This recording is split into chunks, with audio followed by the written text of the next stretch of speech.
নমস্কার, আমি মিঠু। শুরু করছি নজরে রাজ্য।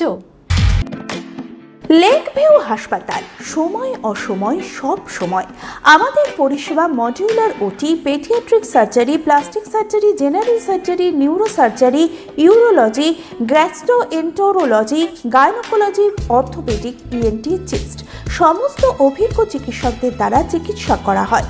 সর্বোন্নত আইসিইউ, এইচডিইউ, প্যাথোলজি, সমস্ত রকমের USG, CT scan, X ray, FNAC, biopsy, tapping. শুধুমাত্র আমরাই পারি স্বল্প মূল্যে অত্যাধুনিক প্রযুক্তির চিকিৎসা, কলকাতা ও হায়দ্রাবাদের বিশেষজ্ঞ চিকিৎসকদের সুপরামর্শ, নিজস্ব ফার্মাসিতে 20% ছাড়ে ওষুধ, প্রতি রবিবার প্রসূতি মায়েদের বিনামূল্যে ইউএসজি পরিষেবা। ঠিকানা লেক ভিউ হাসপাতাল, লালদিঘি মোহনা বাসস্ট্যান্ডের পিছনে, বহরমপুর, মুর্শিদাবাদ। ভোট দ্বিতীয়ায় অশান্তির আশঙ্কা রয়েছে, তেমনটা যাতে না হয় সেজন্য তৃণমূল নেত্রী নিজেই সকাল সকাল ভবানীপুরের বুথ পরিদর্শনে বেরিয়েছিলেন।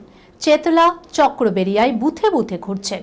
চক্রবেরিয়ার একটি বুথে বেশ কিছুক্ষণ বসেছিলেন মমতা বন্দ্যোপাধ্যায়, আর সেখান থেকে কেন্দ্র বাহিনীর অত্যাচার নিয়ে সরব হন।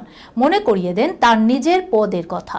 মমতার কথাই মনে রাখতে হবে, আমি কিন্তু এখনো চেয়ারে আছি। 21 সালের হারের পর থেকেই বিজেপির পাখির চোখ ছিল 26-এর বিধানসভা ভোটের দিকে। সেই প্রেক্ষিতেই চলতি বারে বাংলায় পদ্ম ফোটাতে মরিয়া গেরুয়া শিবির।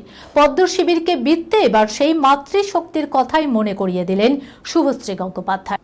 এদিন স্বামী রাজ চক্রবর্তীকে পাশে নিয়ে সাংবাদিকদের মুখোমুখি হয়ে অভিনেত্রী বলেন, প্রতিবার মা দুর্গার সঙ্গে প্রচুর মহিষাসুররা লড়াই করতে আসে, কিন্তু জয় হয় মা দুর্গার। এবারও তাই হবে। ভোটের আগের দিনই সপরিবারে বিদেশ পাড়ি দিল গৌরী। বুধবার দ্বিতীয় দফার ভোট। মঙ্গলবার থেকেই বাগবাজার, পটুয়াপাড়া ও ছুটির মুডেই চলে গিয়েছিল। অনেক কর্মী ছুটি নিয়ে বাড়ি গিয়েছেন। সন্ধ্যের পর ছেলে মেয়েদের নিয়ে পটুয়াপাড়া থেকে দুর্গারাও রওনা হলে দিয়েছে। গন্তব্য হচ্ছে ফিনল্যান্ড। এখন রাজ্যে ভোট উৎসব চলছে। বাঙালি এখন ভোট পুজোয় মেতে রয়েছে। কুমারটুলি এলাকাতেও কেন্দ্র বাহিনীর বুটের আওয়াজ শোনা যাচ্ছে। তারই মধ্যে একের পর এক প্রতিমা বিদেশ পাড়ি দিয়েছে। মঙ্গলবার শিল্পী প্রশান্ত পালের ঘর থেকে প্রতিমা ফিনল্যান্ডের উদ্দেশ্যে রওনা দিয়েছে। দুর্গার সঙ্গে গিয়েছে কালীও। শিল্পী জানান, বছরের শুরুতেই বিদেশের বায়না চলে এসেছে। ইতিমধ্যেই বেশ কিছু প্রতিমা চলে গিয়েছে। ভোটের ঠিক আগের দিনই দুর্গা, সরস্বতী, লক্ষ্মী, গণেশ, কার্তিকের সঙ্গে কালীও জাহাজে উঠেছে। তারা সকলেই ফিনল্যান্ডে যাবে। এই খবরের সঙ্গে শেষ করলাম আজকের নজরে রাজ্য। আপনারা দেখছেন টিভি 24 বাংলা। সংবাদ, বিনোদন সারাদিন, সারাক্ষণ।